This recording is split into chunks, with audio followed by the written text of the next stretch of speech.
What does it truly mean to become the best version of yourself? It's not about being perfect. It's a journey, a continuous process of growth, and it starts with one crucial first step: self-awareness. Think of it like this: you can't get to a destination if you don't know where you're restarting from. Self-awareness is your "you are here" pin on the map of life. It's about taking an honest look in the mirror and understanding who you are right now. What are your real strengths? Not just what you're good at, but what truly energizes you. And what about your weaknesses? Not as flaws, but as opportunities for growth. What are your daily habits, both the good and the bad? What's the inner dialogue running through your head all day?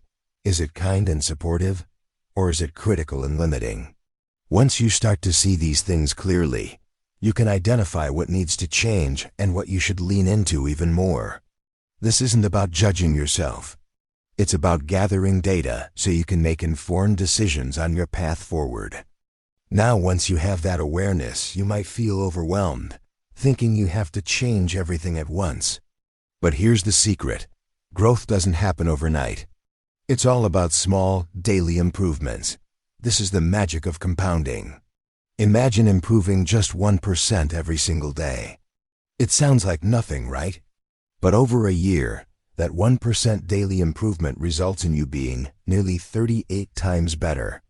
It's a powerful concept because it proves that consistency always beats intensity. You don't need to go to the gym for 3 hours once a week. Going for a 20-minute walk every single day will yield far better results over time. It's not about grand, heroic gestures. It's about the small, seemingly insignificant choices you make every single day. These tiny wins build momentum and create a ripple effect that transforms your life without you even realizing it. So, don't despise the small beginnings. The greatest journeys are completed one small step at a time. Those small steps are what build empowering habits. Your life today is essentially the sum of your habits. So if you want to change your life, you need to change your routines. The key is to focus on habits that support your growth in all areas: physically, mentally, and emotionally. This could be anything from reading 10 pages of a book each day, to practicing 5 minutes of mindfulness, to preparing a healthy meal. But what about the bad habits you want to get rid of? Here's a pro tip. It's incredibly difficult to just stop a bad habit. Our brains are wired for routine. Instead of trying to create a vacuum, replace the bad habit with a better one. If you mindlessly scroll on your phone every night, try replacing that with reading a book or listening to a podcast. If you reach for junk food when you're stressed, replace it with a quick walk or a glass of water. By swapping the behavior, you satisfy your brain's craving for a routine while actively building a better you. Of course, this journey isn't always easy. It requires you to embrace challenges and step into discomfort. Your comfort zone is a nice place to visit, but nothing ever grows there.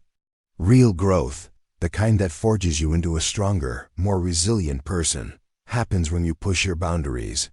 When you face an obstacle, try to reframe it. It's not a punishment, it's training. It's life giving you a workout to strengthen a muscle you didn't even know you had. Think about it. A muscle only grows when it's put under stress and then allowed to recover. Your character, your skills, and your mindset work the exact same way. So when things get tough, don't back down. Lean into it. See every challenge as an opportunity to level up. This mindset shift is a game changer. It turns life's roadblocks into stepping stones. And what happens when you try to overcome a challenge and you fail? Well, you learn. Failure is one of the most powerful teachers you will ever have, but only if you let it be. Every single setback contains valuable feedback. It's data. It's telling you what didn't work so you can adjust your approach. Failure doesn't define you. It refines you. Thomas Edison famously said, "I have not failed. I've just found 10,000 ways that won't work" on his path to inventing the light bulb. That's the mindset of a winner. Failure isn't the opposite of success, it's a part of it. So when you stumble, don't beat yourself up. Ask yourself, what can I learn from this? How can I do it better next time? Dust yourself off, integrate the lesson, and get back in the game. Each failure you learn from is actually a step forward. As you navigate these challenges and lessons, the people you surround yourself with become incredibly important.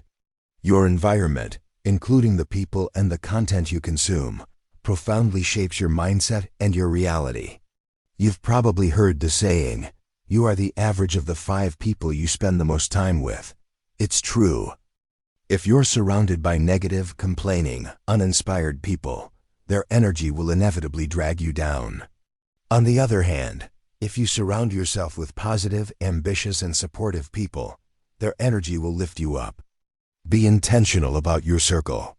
Choose friends, mentors, and partners who believe in you and challenge you to be better. Unfollow social media accounts that make you feel inadequate. Curate your feed to be a source of inspiration and knowledge.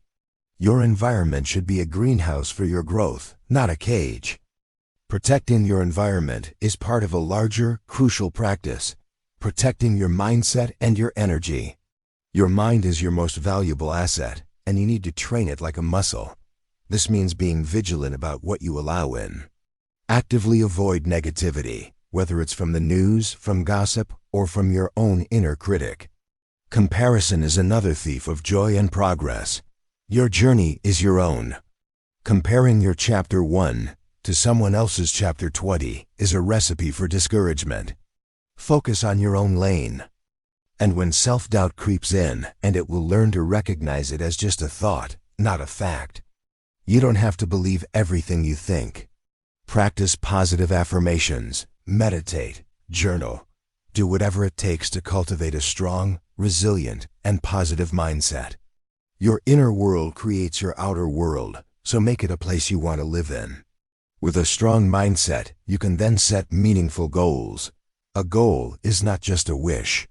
It's a destination with a plan.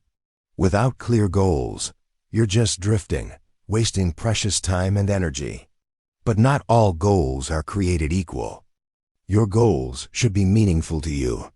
They should excite you and align with your values. What do you really want to achieve? Why is it important to you? Once you have that clarity, the next step is to break those big, intimidating goals down into small, actionable steps. A goal to get healthy is vague.